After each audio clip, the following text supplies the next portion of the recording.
Stock market की दुनिया में कुछ ऐसे नाम होते हैं जो हमेशा के लिए हिस्ट्री बन जाते हैं। आज हम बात करेंगे ऐसे ही एक नाम की, हर्षद शांतिलाल मेहता,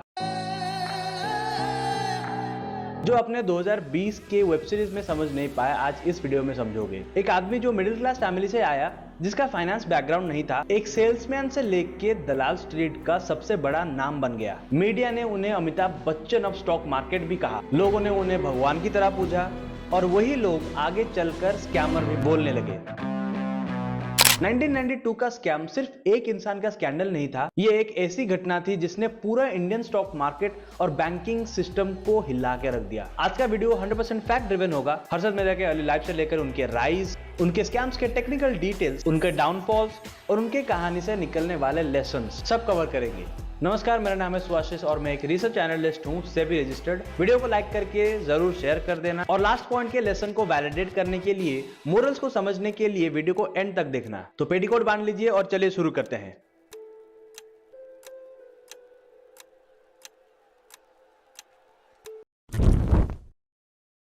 हर्षद शांतिलाल मेहता 29 जुलाई 1954 को रायपुर गुजरात में पैदा हुए। वो एक सिंपल जैन फैमिली से बिलोंग करते थे। बाद में उनकी फैमिली गुजरात से शिफ्ट होकर मुंबई चली गई। मुंबई जाके उनका बचपन एक नॉर्मल मिडिल क्लास स्ट्रगल हुआ करता था। फादर एक स्मॉल बिजनेसमैन थे। हर्षद खुद एक एवरेज स्टूडेंट हुआ करते थे, लेकिन क्रिकेट और स्पोर्ट्स में ज्यादा इंटरेस्ट था। लाला लाजपत राय कॉलेज से बीकॉम किए, लेकिन कोई अचीवमेंट नहीं थी। एक नॉर्मल ग्रेजुएट लाइफ की तरह स्टार्ट हुई। कॉलेज के बाद हर्षद ने छोटी मोटी जॉब की, एलआईसी में एजेंट बने, टेक्सटाइल्स कंपनी में सेल्समैन और फिर एक सीमेंट कंपनी में भी काम किए थे। लेकिन उन्हें एक ही चीज खींच रही थी बार बार, वो है स्टॉक मार्केट। वो कहते थे दलाल स्ट्रीट का बिल्डिंग उनके लिए एक टेम्पल की तरह है। 1980s के दौर पे, 1980s के आसपास कहीं पर उन्हें एक स्टॉक ब्रोकिंग फर्म पे जॉब मिली।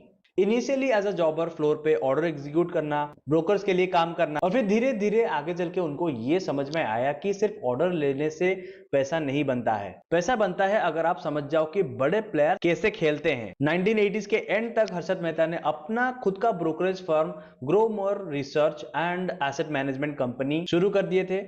ये उनका पहला बड़ा स्टेप था ट्रेडर और ब्रोकर के नाम पे आइडेंटिटी अपनी बनाने की। उस टाइम इंडियन स्टॉक मार्केट छोटा था, बीएसई ही उसका मेन एक्सचेंज था। ट्रेडिंग मैनुअल होती थी, पेपर बेस्ड सेटलमेंट और कोई एडवांस सर्वेलेंस सिस्टम भी नहीं था। बैंक्स और ब्रोकर्स के बीच भी काफी वीक रेगुलेशंस थी।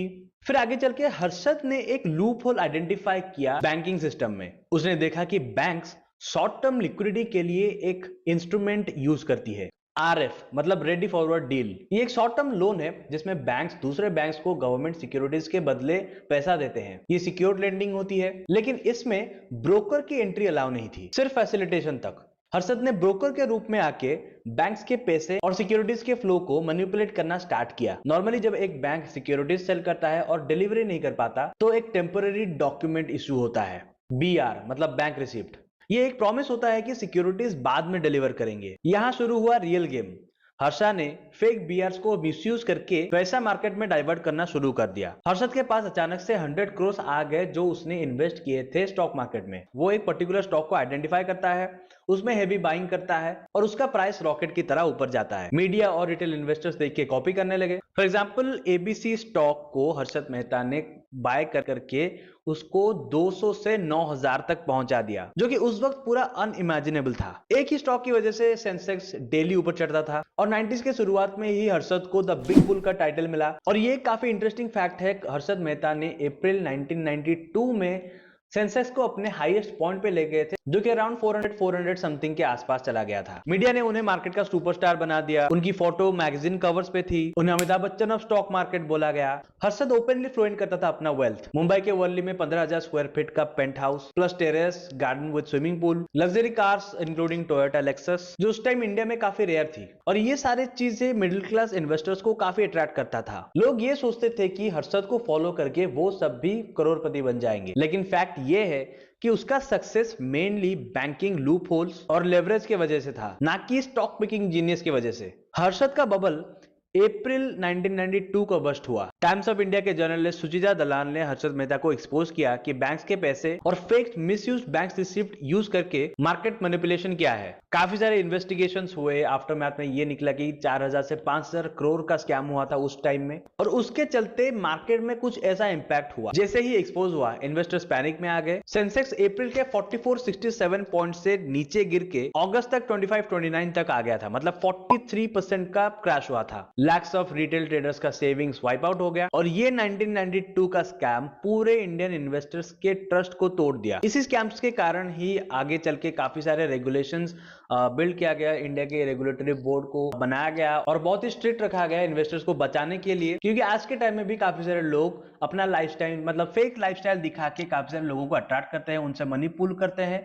फिर फैंसी डील्स देके उनको फंसाते हैं, फिर स्कैम में सारा पैसा लूट के पार हो जाते हैं। इसीलिए securities and exchange board of India ने ये कहा कि आपको रजिस्टर्ड होना पड़ेगा अगर आप पब्लिकली कोई सर्विस या तो रिसर्च एनालिस्ट का हो, या तो इन्वेस्टमेंट एडवाइजर का हो, या फिर पीएमएस का भी हो, मतलब पोर्टफोलियो मैनेजमेंट का, एसेट अंडर मैनेजमेंट जो रखते हैं और लोगों के लिए वो अपना सर्विस प्रोवाइड करते हैं, but legally with having the SEBI registration license, ताकि इन्वेस्टर्स और ट्रेडर्स स्कैम होने से बच पाए। गलत काम तो अनरजिस्टर्ड वाले करते हैं, पर पब्लिक सिर्फ यही एक गलत काम करती है, फेक लाइफस्टाइल देख के अनरजिस्टर्ड लोगों के साथ डील कर बैठती है लालच के कारण।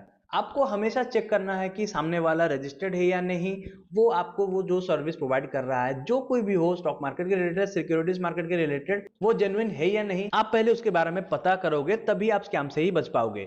तो अवेयरनेस पब्लिक की तरफ से होना ही चाहिए। ऐसे फेक फैंसी डील्स और फेक लग्जरी लाइफस्टाइल देख के कभी भी उस लालच में घुस के स्कैम्स में फंसना नहीं चाहिए। जैसे कि आप मेरे YouTube बायो में डायरेक्टली आप जाके देख सकते हो कि मैं एक सेबी रजिस्टर्ड हूँ। आपको मेरे सारे डिटेल्स भी मिल जाएंगे, वेबसाइट भी मिल जाएगा जहां पर आपको जाके चेक भी कर सकते हो और नंबर डाल के सेबी की ऑफिशियल वेबसाइट से वेरीफाई भी कर सकते हो कि मैं जेन्युइन हूँ या नहीं। और मेरा काम चेक करने के लिए मेरे फ्री टेलीग्राम चैनल पे भी ज्वाइन हो सकते हो, जो कि आपको बायो में मिल जाएगा। मेरे फ्री टेलीग्राम चैनल का लिंक, और वहां पर जाके आप चेक कर सकते हो मैं डेली बेसिस में क्या अपना व्यू देता रहता हूँ, मार्केट के ओवरऑल सेंटिमेंट्स क्या रहते हैं, क्या मेरा पर्सनल व्यू है, और कैसे मैं लोगों को अवेयर करता हूँ कि ऐसे मार्केट कंडीशंस में क्या करना चाहिए आपको।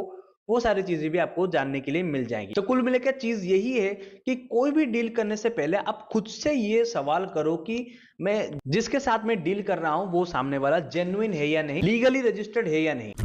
हर्षद मेहता के स्टॉक मार्केट स्कैम के चलते उनके ऊपर और 70 criminal and 600 civil cases file हुए थे, और 1999 में उनको एक केस में गिल्टी पाया गया, जिसके चलते 5 साल का इम्प्रिजनमेंट भुगते और उनको फाइन भी देना पड़ा। मल्टीपल ट्रायल्स चल रहे थे। दिसंबर 2001 में जब वो थाने के जेल में थे, उनका वहीं पर हार्ट अटैक से डेथ हो गया at the age of 47। Death के टाइम तक भी उनके खिलाफ काफी सारे केसेस पेंडिंग थे और इन्वेस्टर्स के क्लेम्स भी सेटल नहीं हुए थे। स्कैम ने ये दिखाया कि सिस्टम में लूप होल्स कितना डेंजरस हो सकता है, जिसके बाद से आरबीआई ने बैंकिंग ट्रांजैक्शन और बीआर के प्रोसेसेस को टाइटन कर दिया। उसके बाद सेबी का भी राइज हुआ 1988 में, जो बना था जब वो वीक था। इस स्कैम के बाद वो बहुत ही पावरफुल बन गया। मतलब कि 1992 के बाद एक स्ट्रॉन्ग स्टैट्यूटरी पावर के साथ एक स्ट्रॉन्ग रेगुलेटरी भी बना। फिर इवोल्यूशन हुआ, पेपर बेस्ड ट्रेडिंग से लेके इलेक्ट्रॉनिक बेस्ड ट्रेडिंग किया गया, डीमैट अकाउंट्स इंट्रोड्यूस हुए, सेटलमेंट साइकिल शॉर्ट हुआ और काफी सारे इन्वेस्टर अवेयरनेस भी होने लगे। स्कैम ने रिटेल इन्वेस्टर्स को एक बड़ा लेसन दिया, ब्लाइंडली किसी हीरो ट्रेडर को फॉलो मत करो। हर्षद मेहता की कहानी इतनी इंपैक्टफुल थी कि उनके ऊपर एक बुक भी लिखी गई, टीवी सीरीज बने 2020 में, आपको याद ही होगा, सोनी लिप पर आया करता था स्कैम 1992, जो एक कल्ट क्लासिक बन गया। हर्षद मेहता की कहानी एक पैराडॉक्स है। एक तरफ वो विजनरी थे जिन्होंने सिस्टम्स के फ्लॉस को एक्सपोज किए, दूसरी तरफ वो एक मैनिपुलेटर था जिन्होंने अपने फायदे के लिए क्रोर्स ऑफ इन्वेस्टर्स का नुकसान करवाया। लेकिन सच तो ये है कि अगर हर्षद मेहता नहीं होते तो शायद हमारा मार्केट इतना ट्रांसपेरेंट और रेगुलेटेड नहीं बन पाता। स्कैम 1992 ने इंडियन मार्केट को एक नए एरा में एंटर करवाया। आज के इन्वेस्टर्स और ट्रेडर्स जो है उनके लिए सबसे बड़ा लेसन यही है कि मार्केट में शॉर्टकट नहीं चलते हैं। अगर ग्रीड से या फिर ब्लाइंड फॉलोइंग से चलोगे तो नुकसान ही होगा। सबसे इंपॉर्टेंट, आप किसी पे भरोसा करके अपना पैसा न मत लगाना, खुद का डिसीजन खुद लेना। Harshad Mehta Indian stock market के एक ऐसा चैप्टर रह गए जो लोग हमेशा याद रखेंगे। एक ही इंसान जिन्होंने पूरा मार्केट को बदल लिया, सिर्फ अपने लिए नहीं, पूरे नेशन के लिए। तो यही कहानी थी एक इंस्पायर्ड स्कैमर की, जिन्होंने पूरा सिस्टम को और भी स्ट्रेंथन कर दिया। स्कैम 92 के ओवरऑल स्टोरी के अंदर कौन सा फैक्ट या फिर कौन सा डायलॉग आपको ज्यादा पसंद है, मुझे आप कमेंट्स में जरूर बताना। होप करता हूं कि आपको ये सारे फैक्ट्स और लेसन्स पसंद आए होंगे। अगर वीडियो पसंद आया तो वीडियो को लाइक करके शेयर कर देना और सब्सक्राइब करके बेल आइकन पे भी दबाना मत भूलना। तो मिलते हैं अगले वीडियो पे ऐसे और मार्केट की कहानियों के साथ। तब तक के लिए हैप्पी ट्रेडिंग, हैप्पी इन्वेस्टिंग, और हमेशा याद रखना, मार्केट में कोई अकेला इंसान कभी बड़ा नहीं होता है, मार्केट खुद सबसे बड़ा होता है।